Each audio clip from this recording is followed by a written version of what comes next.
Delhi crime, नजर सब पर।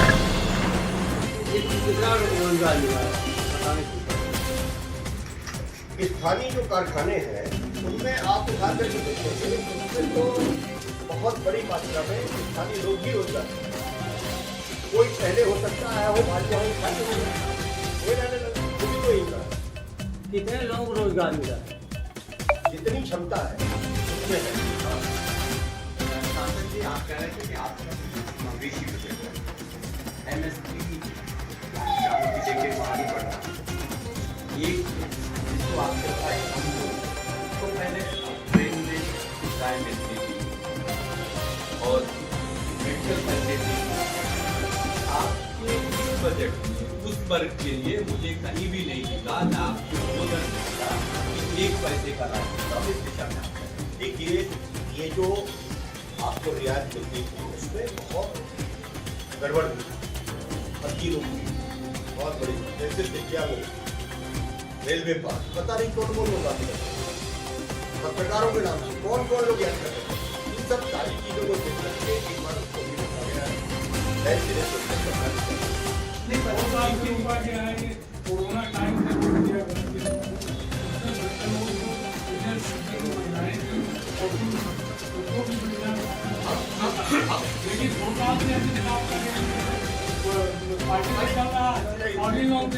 हमारी सरकार अन्य तरीके से पहुंचा रहे, लेकिन चौथे स्तंभ की और MSP की बात कर रहा था। आपका भारत कृषि प्रधान देश है, आपने उन्होंने कहा कि प्रधानमंत्री MSP की बात आपने नहीं कही, अन्य को जोड़ा गया हो 31 रुपए किलो, लेकिन वर्तमान समय में हमारे समय से 21 दिशा में आप लागत खर्च का 1.5 गुना MSP में दाम तय हुआ। 12 ग्राम का कुरकुरे, 12 ग्राम का कुरकुरे और किसान अपनी और हर सीजन में मिलती है, रवि में भी और खरीफ में भी दोनों में बताए जा रहे हैं लगातार। सांसद जी एक निवेदन है, सुप्रीम कोर्ट के का फैसला आया था अभी, आप भी देखे होंगे कि गरीबों को निःशुल्क राशन बांट कर अमर बेल न बनाइए, उनके साथ अन्याय हो रहा है, क्या कहेंगे?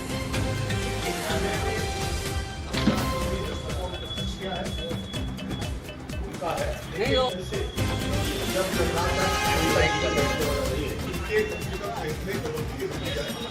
इसलिए वो अनाज बनी नहीं, सुप्रीम कोर्ट का आदेश अभी मानते हैं। सुप्रीम कोर्ट ने कहीं नहीं कहा कि बंद करना चाहिए, उन्होंने विचार करना हाँ, और विचार करना चाहिए कि मुफ्त की रेवड़ी बांटी जा रही है उस पर विचार करना चाहिए। हमारे प्रधानमंत्री ने समय घोषणा की है कि हम गरीब को मदद पहुंचा रहे हैं, तो मदद हम उतनी ही पहुंचा रहे हैं जिससे उसका भी धर्म जुड़ रहा है और ताकि उनकी कीमत को समझे। और इसलिए आज जितनी भी जन कल्याणकारी योजनाएं हैं उन सब में लोगों का धर्म जुड़ा हुआ है, भागीदारी जुड़ी हुई है, जन भागीदारी है और उसी हिसाब से आगे बढ़ रहे हैं। तो क्या आपके चौथे स्तंभ में ऐसे लोग हैं जो हैं चौथे स्तंभ में बहुत उनके लिए आपकी क्या उन सबका स्वागत है और उस पर विचार किया जाए।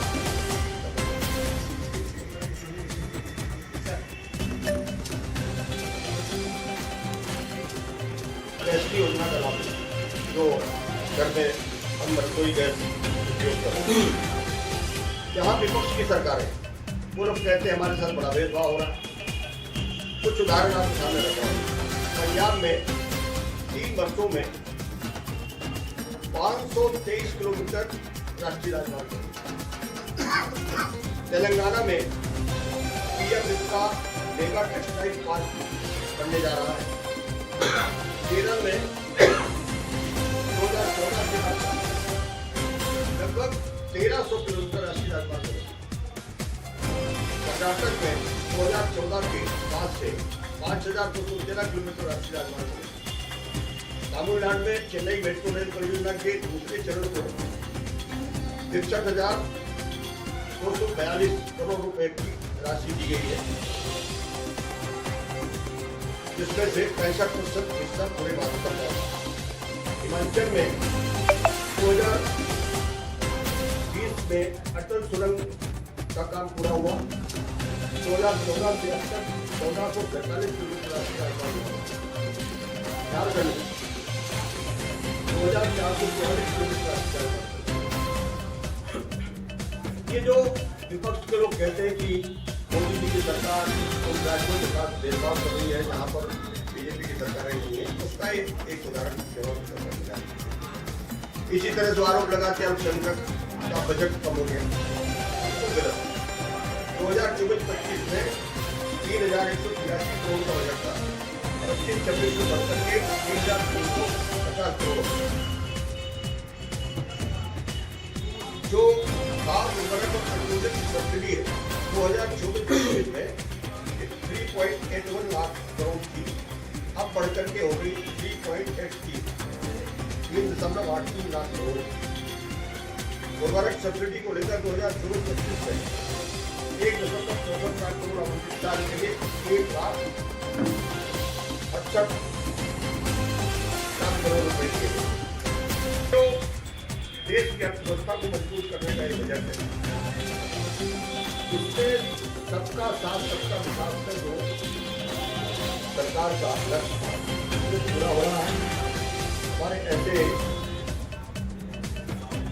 देश के कुछ राज्य है जो पूर्वोत्तर के राज्य है, तो डेवलपमेंट में बहुत पीछे।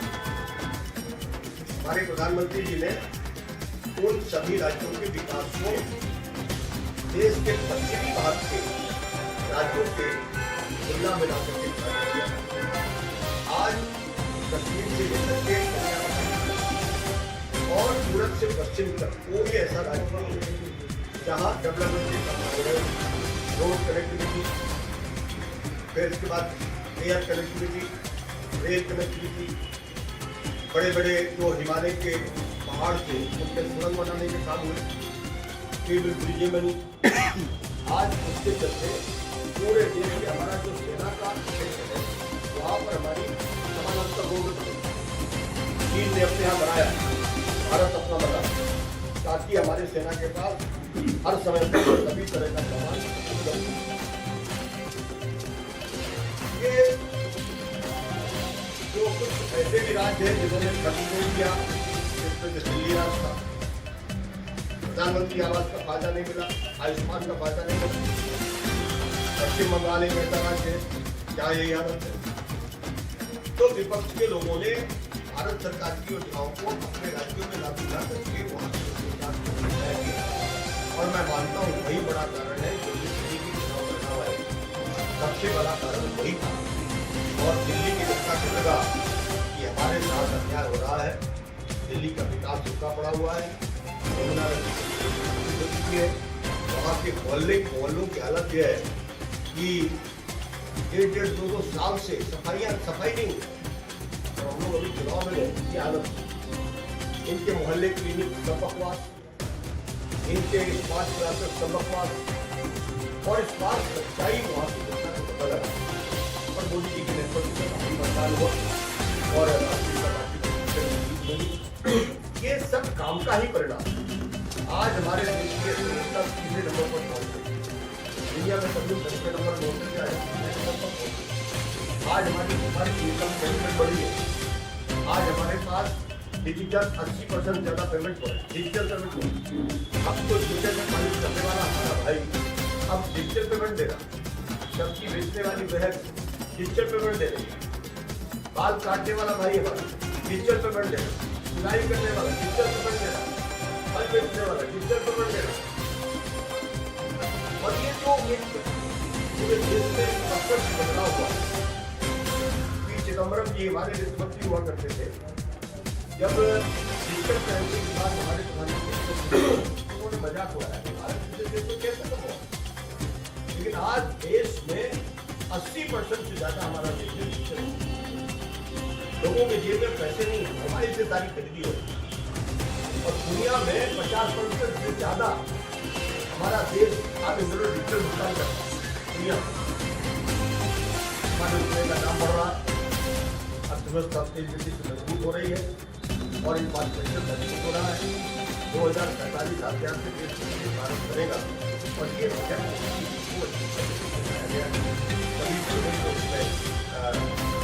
सफाई किया गया है। एग्रीकल्चर सेक्टर, MSME सेक्टर, इन दोनों को मजबूती के साथ बढ़ाएंगे ताकि हमारा नए रोजगार पैदा हो सके।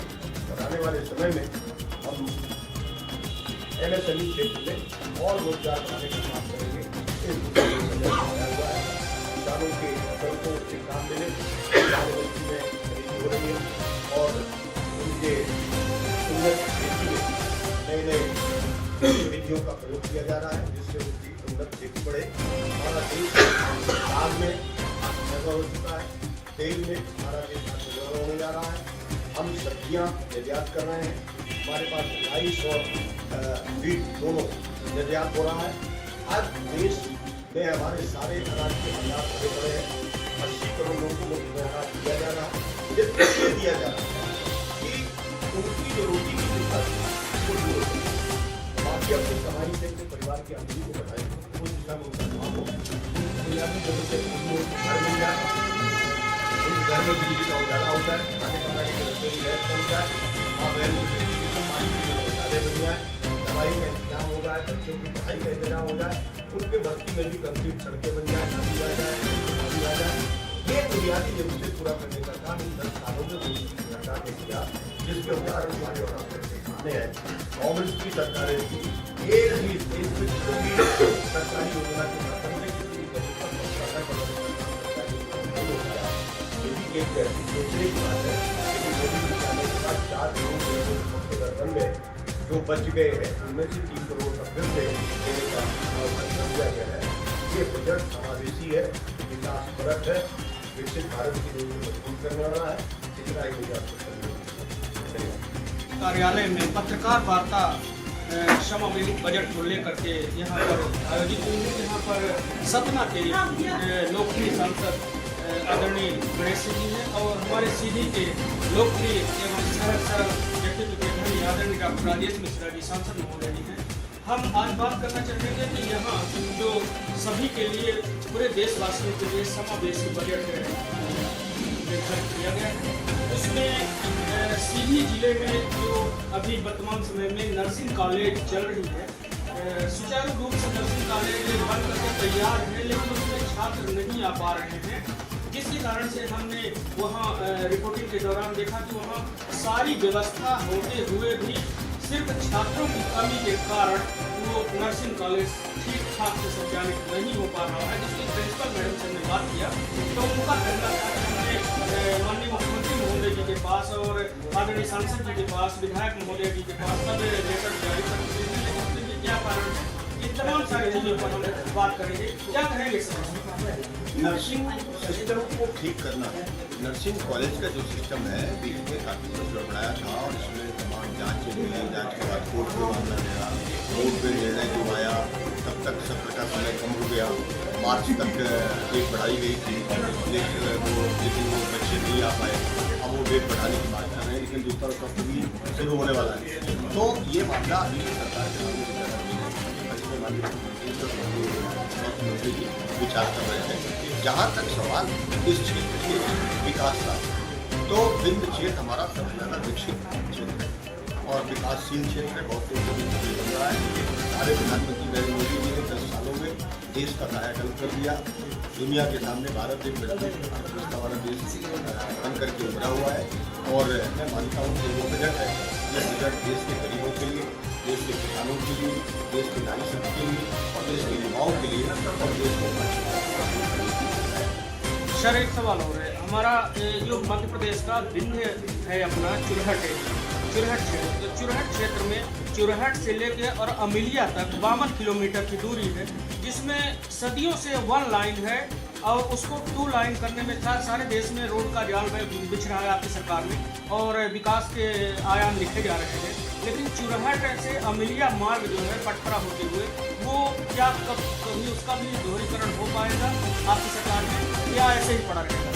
सभी क्षेत्रों का चौमुखी विकास हो रहा है और जो क्षेत्र होता है